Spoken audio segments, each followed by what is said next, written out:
Hello everyone, welcome back, or hello if you're new, welcome to my channel. I'm on the Cambridge Weight Plan. I've been on it for, I think this is now week 30, I should have checked this, weeks 34 and 35, because this is a 2-week update given that I have been away with all the madness that is going on in life. So hello if you're new, if you're not, welcome back. Thank you so much for joining me again and for sticking with me through all of this time. 34, 35 weeks, this is 8 months on the Cambridge diet. And it has been one hell of a ride. 45 kilos later, 7.5 stones lighter. This has been one hell of a journey and a process for me, and it's still going. So it is very exciting. But I feel like my world is a little bit upside down, and everything has been testing me and challenging me in the last few days now. Just doing a little bit of a recap. So I'm on the Cambridge Weight Plan. I want to lose a total of 11 stones. I've lost, as I've said, about 7.5 so far. And I always knew that the start of the new year was going to be challenging because we have a few holidays. We were going to Paris, we're also going skiing for 2 weeks, and that was going to require a bit of change in the diet and me going up in the steps, etc. But in the meantime, I also got ill along the way, and we made some life choices with new job, relocation, house going for sale in the market, new house. All of those tiny little life choices and decisions that make a massive impact in your life. So yes, that has been happening, and therefore things have been not quite as planned and organized as I would like them to be. Hence why I have only been doing videos every couple of weeks. So but I did want to touch base with you and keep you updated of where I am, because for me this has always been about sharing my journey, sharing the process, my learnings along the way. I have been on so many diets and I haven't been successful, and this is my way of staying honest, of sharing what I'm going through and finding a way of me concentrating on my weight loss and really making sure that I stick to it. I know that for me it works better, or I know that I stick to things more when I state my commitments out loud, and what better way than to use this platform to do so. Anyway, here we are. But I have been really going around in terms of what to share with you this week, because I feel like I have not really been my usual self, and I haven't been in control as much as I have been so far. So 4 weeks ago we went to Paris and I was ill, and I decided to have some food to help me recover, and I really needed that. And then after that, I feel like I've really struggled to get back on track and to really stick to the diet in my usual super disciplined way that I have been doing so far. And I've been reflecting on why that is. And I think that, to be honest, since the post-Christmas effect and going into all of that, and going up and down to Glasgow as we're planning to relocate there, I haven't given myself the time to plan and to focus as much as I wanted to. And even though I really focus on having the right mental clarity, everything, I haven't, I can say I haven't had the time. I've allowed myself to get sucked into the whirlwind of all of the stuff that is happening. And as a result, I have not planned as well as I should do, which has left me unequipped. And failing to plan is planning to fail, and I have been having a few hiccups. But it's not just because of that and because of the change. There is something else I have realized, and all of this came to a halt, or kind of slapped me in the face quite quite literally, quite drastically, last week. So last week I had to get the train to London, and I went to work, met some friends met a friend for dinner, and I forgot my rucksack at the restaurant. When I called them, I couldn't go and pick it up before 12 p.m. the following day, and that's important because I had my work laptop, all of my stuff. I couldn't do any work. It had everything I needed. So that sent me into a major wheel spin, and I wasn't planning on going back into London the following day, but this meant that I had to change everything. I had to call my boss and talk about all of the wonderful things that I had done and the fact that I couldn't do any work until after midday, everything else. Anyway, long story short, before I knew it, all of this had been getting to me, and I seriously went on a major binge. And I'm not going to tell you what I ate, but believe me, when I say it was a binge, that was a binge, and I wasn't in control of what I was eating whatsoever. So then it was on the train, on the way back. Well, I ate everything that I could find along my path, and the same in the train. And then when I got home, I felt so ill and disgusted. And I thought, what's going on? Why am I doing this? Because this is not normal. And I realized that I have been getting quite a few red flags of how much stress I was under, and the fact that I was actually overwhelmed with everything that is going on. And I hadn't given myself the time to think about it, to recognize it, or to do anything about it. And me forgetting the rucksack with my laptop in a restaurant, it's a major red flag, because that's not the sort of thing that I would ever do. Luckily it was there and I found it and there was no problems. The binge was just the final thing, but there was a lot of things in terms of I haven't been recording things in my diary as much as I do when I weigh myself. I've been struggling to record what I've been eating in my app, the Lucid app on my phone. That there are things that I like to do that help me stay on top of things that I just have not been doing, and those are all red flags that something is not right and I'm getting out of control. And rather than addressing them, I've just been keep going in my usual way, because I'm just so determined to just keep moving forward. And I think the binge was what I needed to give me a slap in the face and say, look, if you carry on, this is what you're going back to. So I gave myself a talking to. I spoke about it with my husband. We had a quick discussion in terms of where we'd been, and we actually realized that ever since we came back from Paris, we kind of got lost into this false sense of security, because we went there, we ate some food, and I said that I tried a spoonful of his dessert and all of this kind of stuff. And I'd actually lost weight, and even last week with the restaurant and everything, I'd lost weight. The week before, I'd lost 300 grams, which is about half a pound, something like that. And that kind of lures whatever. It gives you a false sense of security, and I got sucked into it, and it still allowed me to get into this space of denial about what was happening, until I had this major binge, and then that was it. It was like a big point of, this has to be addressed and you can't continue to do this. So following day, we're back on plan. Not that I hadn't been on it, but I just had that major binge. Following day, it was a struggle to stick to the plan, but I did it. And then every day after that, it got a little bit easier. And I found that is that first day, it's almost like you go completely off the rails. You lose your track, you lose your momentum. And it takes you that little bit longer to get your dieting wheels spinning at the right speed again. But I've been doing it ever since, and I have been feeling so much better. So the last few weeks I've been going from step 1, 2, 3, and this week I'm on step 4, so that by the time we go skiing next week, I can be on step 5 and I can do a lot more exercise and I can fuel my body to be able to ski, etc, etc.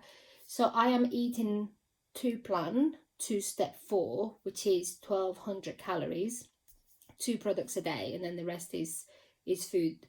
And as I was discussing this with my husband, we kind of came to a few conclusions, which were, after Paris, we'd struggled to focus on the right thing. So rather than focusing on goals, we kept talking about food between us. We kept talking about food we wanted to eat. We kept talking about food we enjoy eating. So we completely lost track of what we wanted. We basically took our eye off the ball, because instead of focusing on what is our goal, what do we want to achieve, we were just in our old mental mindset of, I just want food and I want to eat as much as possible. And it's quite interesting, because I've realized that as you move up in the steps, you need to work as much on your mental state as on your physical state, because you can get yourself into this space where you are still an overweight person in your mind in a much smaller body. And if you're not careful, you can very quickly lose the plot and go back up again. So I feel like all of this has happened at the perfect time, because otherwise I would have gone on holiday and thought, you know, just because I'm skiing is an excuse to eat whatever I want, and that means that I'm going to be like this all the time. And now I'm planning for my holidays very, very differently. I'm actually looking at what we're going to eat and where and which restaurants we're going to go to, and I've been looking at the menu and working out meals that we're going to have during the day, so I can plan what we're going to have and what fits in within like a 1,500 calorie plan, give or take. And you know, we're going there because it's also our anniversary, so we are planning to have a special meal, but we are actually working on what special meals are we going to have, what will we want to have more or less, and how we're going to fit them around everything else that we're doing, so that we have what we consider to be blowout meals. They are blowout meals within the plan, so they still feel really special, but we can eat them with peace of mind. And it's been really interesting because you know, I've been reintroducing food, and now that I've been sticking to the plan in the right way, eating 1,200 calories, when you eat the right food, you can actually eat a whole lot of food. I've been struggling to eat most of it, or you know, to the calories every day. So it gives me a lot of hope for the future, but I also realize how much I need to learn. So Juliet Veron, you left me a message around, you know, your own personal experience and how after hitting the target, or even if it wasn't the target that you wanted, but after losing weight, how much of a struggle it is to keep it off. And I realize that now myself as well. So I'm going to go on holiday. When I come back, I'm going to go back to 3 products. Believe me, I'm so going to go back to 3 products. I am missing the discipline of that. I am missing the discipline of my day-to-day environment. I think the amount of change and things we've been going on has really messed up with me, and I've allowed it to mess up because I haven't been managing it properly. So I've realized how much effort I need to dedicate to that. But it's been, you know, I've got 2 choices. I can punish myself for what I've done, and I would have done that in the past, and I've done a little bit of that this time, and I would end up just feeling horrible and making myself feel really bad, and then that would make me have a lot of anxiety and want to eat all over again, which I think is kind of what I've done. Or I could just forgive myself and say, okay, great, you've had a hiccup. What did you learn from it? And really think about it, and then what are you going to do differently? How are you going to avoid it? How are you going to manage that in the future? What have you learned? How do we move forward from this? And you know, it took me a few days to get my head around that, but for me it was okay, let's just stick to one day. Let's get the first day back on plan. And I'm not going to try to overcompensate. If I'm meant to be on step 4, I'm going to do step 4. So I've gone back to step 4.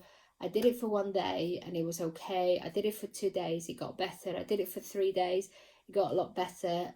By the 4th day, I'm worrying about how much food I'm eating, but it's still within the plan. And I jumped on the scales, and actually I can see that the weight is balancing off again. So it's all good. I am happy because week 34 I lost 300 grams, but week 35 I put on 1.3 kilos, and that was as a result of my massive blowout. And that's not something that I wanted, but I'm fully owning it and I'm working on it. And thankfully, I can see that after getting weight on Monday, the scales are going back down again as they should be. So things are balancing out a little bit, thank the Lord. So so that is definitely happening. But I thought about what I need to equip myself, and I've been looking at a few things, and you know, that there is a video, I don't know if for those of you who like the Cambridge weight plan and low calorie diets, you may have heard of somebody that does videos. The channel is Life of Ollie. So he's done one of his videos is VLDL VLDC explained, very low calorie, VLCD, sorry, very low calorie diets explained, where he did a video with his at the time consultant, and he goes through the different steps and explains them quite well. But there's a very critical point in there where they explain that at step 3 is when they tend to lose more clients because they start eating again, and that's when they lose the plot. I can see how that is very easily done now, and the amount of focus and effort that is needed to stick to the plan. And at that point, you're left with food, not the products. You don't have the safety net of the products. It is the products, and you start eating some food, and you really need to learn to work with that. Because also you can get yourself into the space that you are not at your goal weight, but you're a lot better than you were. So you start thinking, okay, I can cope with this, and then it would be easy to lose, to take your eye off the ball. And in a way, I feel like that's what happened to me the 2 weeks, and my major binge was the wake up call that I needed. So I am actually quite glad that it happened. I'm not glad that I put the weight on, but I'm glad that it's happened now and that it's coming back off again, and that I've done something about it, because I feel like it was going to happen one way or another, that if I had it in me to do that binge, it would have happened somewhere else, some other time, if not now.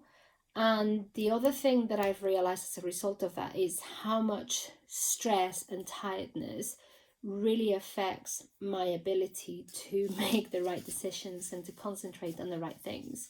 And that I think has been my biggest learning from this whole process, which is I need to make sure that I am managing my stress, and I'm even connecting with the fact that I'm stressed, because other than up to the point of me forgetting my rucksack and having this major binge, I would have told you that I was fine. The whole house move, change, everything, it's not getting to me. It's all easy. I'm looking forward to it, which I am, by the way. I am looking forward to it, but I'm on top of everything, because I like to be on top of everything. You'd expect me to be somebody who's working on things, and I have my to-do list, and I'm checking everything, and I'm like working through everything that I need to do. But it was just at the point, and I literally, and then I felt, right, this is so not normal, what's going on? And at that point I had to accept, actually, you know what, I am more overwhelmed by everything going on in life than I care to admit to myself. And I hadn't even realized that I was feeling that way. So now, since then, I'm trying to manage that, and I've realized that I've been missing my journaling, and I've been missing, just, I guess, staying on top of what I'm doing, and the planning time, and dedicating more time to me, and to planning what I want to do, and to really think ahead, because I've been thinking about other things. So it's a constant battle. But if you have a lot of stuff happening in your life, I said this last time, and clearly it's a lesson that I've spoken about, but I still need to apply. You need to find a way to continue to focus on you, because life will continue to throw things at you, and you're the one that needs to set your boundaries and think about, how am I going to be able to stick to that and achieve all of the things that I want. So yeah, that's been the last few weeks, the last couple of weeks, sorry. The other thing that I noticed, in terms of when I was having my, let's call it my hiccup, because I think it's a learning curve, was that I was subconsciously finding ways to justify certain behaviors. So it's things like, you start self-sabotaging yourself, like you're not recording everything that you're eating. So you may record everything, but if you're having milk in your tea, you might just think, okay, I'm not recording that. Or the other thing that I was doing is bringing logic from other diets into this one, like it applies to it, because it's got nothing to do with it. So I remember when, for example, Weight Watchers went from the points to saying you can eat as much chicken and certain food as you want. And I remember seeing a Q&A on that, how come you can eat as much chicken and broccoli as you want? And the reply was, well, nobody's really got fat from eating chicken and broccoli. So even if you eat too much of it, you're unlikely to get fat. And for some reason that stuck in my mind, and then I was talking to myself about that whilst I was reintroducing food here. So when I was on step 3, if I was supposed to have 200 calories, that's about 160, 170 grams of chicken. So you may have 150, between 120, 150 grams of chicken. And then you may have 40, 50, 80 grams of broccoli. And then that will be your 200 calories, right? So I would just bring in this logic to make sure that instead of just having that, which would be about 3/4 of a chicken breast, I would just have the whole chicken breast and not think anything of it, because nobody ever got fat from just eating chicken. So yeah, like that is good logic. But I know that rationally, but at the time when you're trying to justify yourself eating any forms of food, you're in denial about these things, and you convince yourself that, you know, this is a perfectly valid argument. So you use it. Why do we bring logic from other things to justify what we want? And we're in this space of denial, and it takes something to snap you out of it. So that was quite insightful. And you know, going back to my own medicine, do the plan, stick to the plan will deliver. The second I've gone back to the plan, even on step 4, the plan is delivering. The weight's coming off. I continue to do it. I'm doing the exercise. You know, I'm increasing my exercise so I can go skiing. I feel like I'm eating loads of food. I am very satisfied with the food that I'm eating, and it's delivering. And actually, I feel so much better for eating on the plan than I did when I was having blowouts, even though it felt like it would have been special. Well, it wasn't. It just wasn't nice. I felt horrible. So I don't want to do that to myself, and coming back on plan has been quite good. So actually, despite everything, it gives me a lot of hope for the future when I am at my goal weight and when I start reintroducing food. That I will be able to have loads of great meals and be very satisfied, and it will be great to eat within plan and within a diet that is suitable for me to maintain that weight. But I also don't underestimate the size of the task that it will be to maintain that weight, because I've realized how much tiredness affects me. I realize how much stress affects me.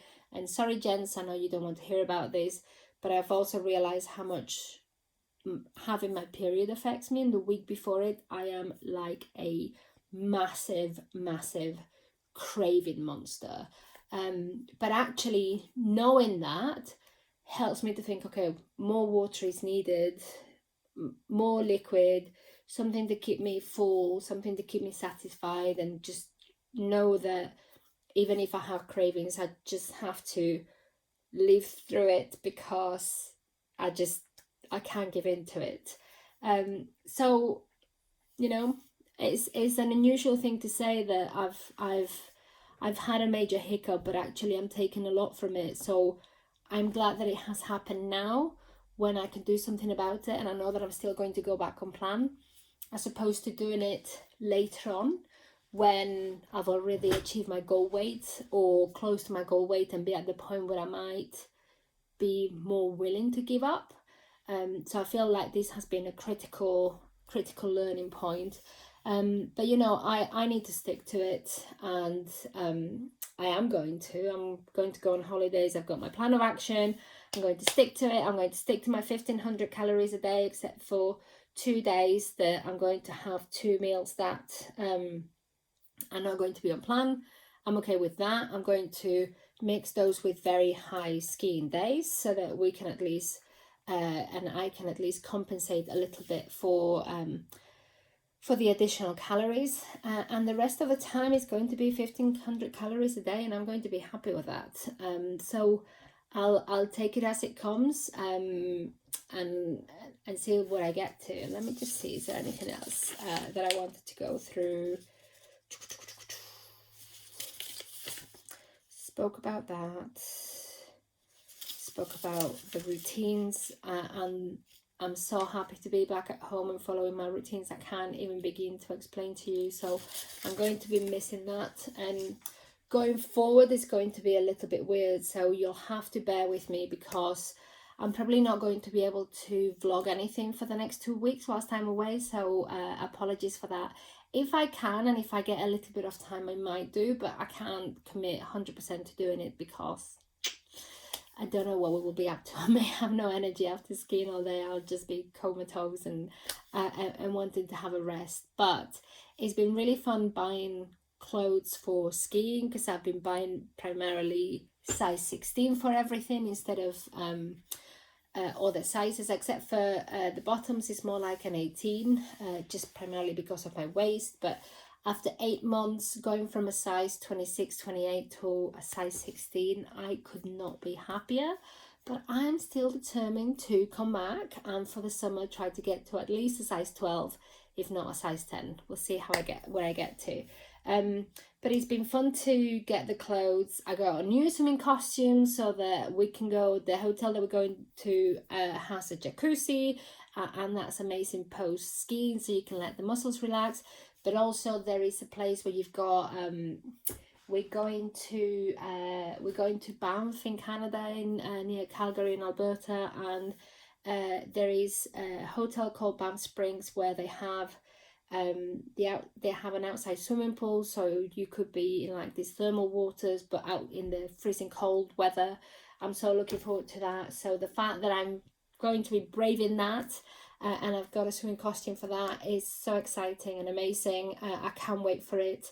And I wouldn't have dreamed of doing that before 8 months ago, so it is amazing that I can do that now. I'm also looking forward to I found this when I did my trip to India in January. It feels very different when you're traveling on a plane with a lot less weight. It's a lot more comfortable. You have a lot more room to move around, and it's always going to be constrictive on a plane, but not as constrictive when you have a little bit of wiggle room, as opposed to just feeling like you have to be like this all the time. So that is going to be a lot easier. And I haven't started packing, but I am pretty sure that my packing will take a lot less space than it would have done before.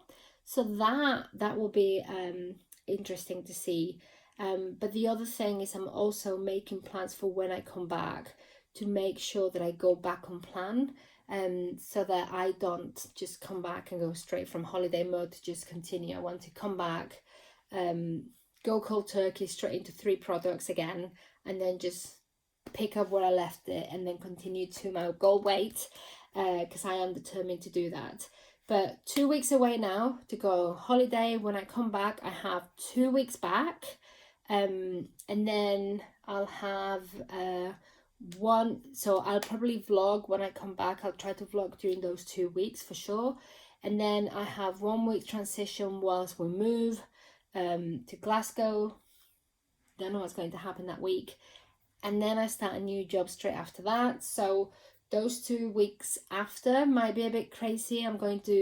So bear with me in the next month whilst I settle. I will try to vlog as much as possible. I think it's important to go through all of the different stages, the good, the bad, the ugly, and everything that goes along with it, because it is part of the weight loss process.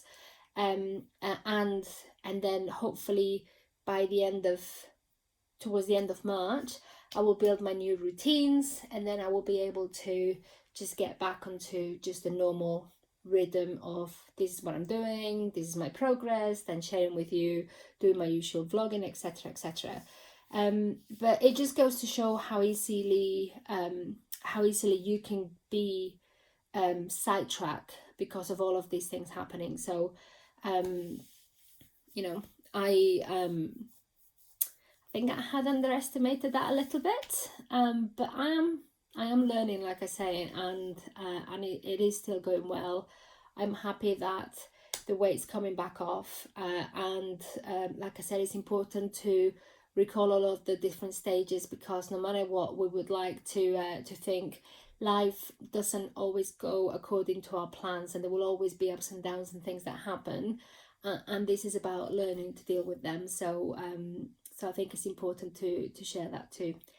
Anyway, thank you so much to everyone for all of your messages of support and goodwill, especially whilst I was sick and recovering from that. I really appreciated them. Thank you everyone for your ongoing support, for joining me. I hope that this video is helpful and that you don't take this as me in any way giving up, because I haven't. I am still super determined, and I am sticking to it, and but I also want to be realistic about what it takes to do this. And if you're like me, where your emotions dictate how you react to many things, then I also think it's important to recognize that that is a factor that will impact you, and in my case, I need to learn to deal with that so that I can achieve the weight that I want, and how much there is a relationship between the two. And mental health, you don't have to be depressed for your mental health state to affect you. If you are depressed, of course it will be, but there are things that will impact your mental health, such as stress, such as anxiety, and that will have a massive impact on how your body reacts to it. And for me, my coping mechanism for years has been food, so clearly that is still ingrained in there, and that's something that I haven't quite mastered yet, but I am actually starting to realize how it's impacting me, so that I can begin to address it. And I actually think that's really positive, because if nothing else, if that's my biggest learning from this month, then that is not a small thing to master and to get over. So I am really proud of that. Anyway, enough of that. I hope you find this useful. Thank you so much for joining me. I hope you have a great couple of weeks. I'll vlog if I can. Please leave comments. I look forward to hearing from all of you. All of your comments and what you share are incredibly helpful. Thank you so much, and have a great time, and I'll talk to you soon. All the best. Bye.